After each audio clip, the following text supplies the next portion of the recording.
வணக்கம் நண்பர்களே, AKS creative கிரியேஷனுக்கு உங்களை அன்போடு வரவேற்கிறேன். இன்றைக்கி நம்ம பார்க்க போகிறது பார்த்திங்கன்னா புளிக்குழம்பு தான். அது நார்மலாக நம்ம வைக்கிற மாதிரி இல்லாமல் மசாலாலாம் நல்லா வறுத்துட்டு பொடி பண்ணி அந்த பொடியை சேர்த்து தான் நம்ம இன்றைக்கி குழம்பு வைக்க போகிறோம்.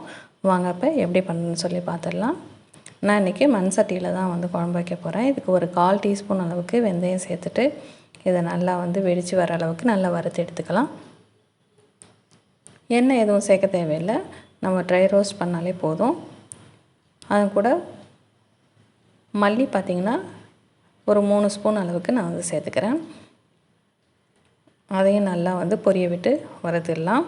இதோட காரத்துக்கு ஒரு 15 போல் வரமிளகாய் சேர்த்துருக்கேன். நீங்கள் உங்கள் வீட்டில் மிளகாய் எந்த அளவுக்கு காரம் இருக்குமோ அதுக்கேற்ற போல், நீங்கள் எந்தளவுக்கு காரம் சாப்பிடுவீங்களோ அதுக்கேற்ற போல் மிளகாய் சேர்த்துங்க. இப்போ இது எல்லாத்தையும் நல்லா வறுத்துட்டு இது வேறு ஒரு பிளேட்டுக்கு மாற்றிடலாம். இப்போ அதே மண் சட்டியிலே தண்ணி சேர்த்துட்டு நம்ம குழம்புக்கு சேர்க்கக்கூடிய காய், நான் இன்றைக்கி முள்ளங்கி போட்டு வைக்க போகிறேன். இதை வேக வச்சு எடுத்துக்கலாம். அதுக்கு முன்னாடி நம்ம சேனல் நீங்கள் இது வரைக்கும் சப்ஸ்கிரைப் பண்ணலன்னா கீழே இருக்கிற ரெட்டில் சப்ஸ்கிரைப் பண்ண நமக்கு சப்ஸ்கிரைப் பண்ணுங்கள். கூடவே பக்கத்தில் ஒரு பெல் சிம்பிள் வரும், அதையும் ப்ரெஸ் பண்ணுங்கள். அதில் ஆளுங்கிற ஆப்ஷனை செலக்ட் பண்ணுங்கள். அப்போ தான் நம்ம சேனலில் போடக்கூடிய வீடியோவுக்கு உங்கள் மொபைலுக்கு நோட்டிஃபிகேஷன் வரும். இப்போ ஓப்பன் பண்ணி பார்த்துடலாம். முள்ளங்கி பார்த்திங்கன்னா நல்லா வெந்துருச்சு. முள்ளங்கி எப்போதும் இது போல் தனியாக தண்ணியில் கொஞ்சம் வேக வச்சிட்டிங்க அப்படின்னு, நம்ம புளி தண்ணியெல்லாம் சேர்த்துட்டோம்னாக்கா அது வேகிறதுக்கு ரொம்ப அதிக நேரம் ஆகிடும். அதனால் கொஞ்சம் நார்மல் தண்ணியில் இது போல் வேக வச்சுருங்க. தண்ணியை இருத்துற வேணாம். அதன் கூடயே நம்ம குழம்புக்கு சேர்க்கக்கூடிய பொருட்கள்லாம் சேர்த்துடலாம். இப்போ ஒரு எலுமிச்சம்பழம் அளவுக்கு புளியை நல்லா கரைச்சிட்டு அதன் கூட சேர்த்துருக்கேன். இதன் கூட ஒரு தக்காளி நல்லா மிக்சியில் ஒன்றும் பாதியமாக அரைச்சிட்டு அதையும் உள்ளே சேர்த்துடலாம். அடுத்து பார்த்திங்கன்னா ஒரு 10 போல் சின்ன வெங்காயம் உரித்து அதையும் சேர்த்துடலாம். இப்போ குழம்புக்கு தேவையான அளவுக்கு மஞ்சள் தூள் சேர்த்துட்டு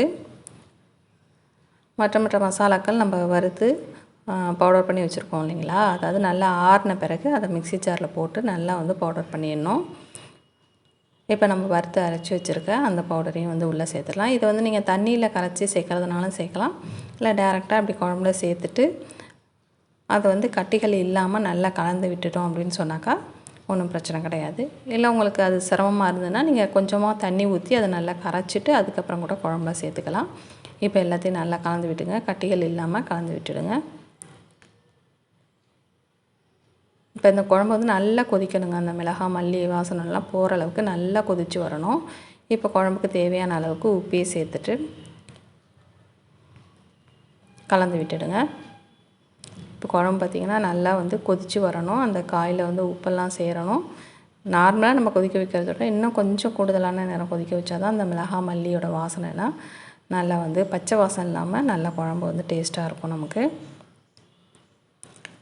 இப்போ இந்த ஸ்டேஜில் பார்த்திங்கன்னா நல்லெண்ணெய் ஒரு 2லேருந்து ஒரு 3 ஸ்பூன் அளவுக்கு குழம்புக்கு மேலால் அப்படி சேர்த்து விட்டுடுங்க.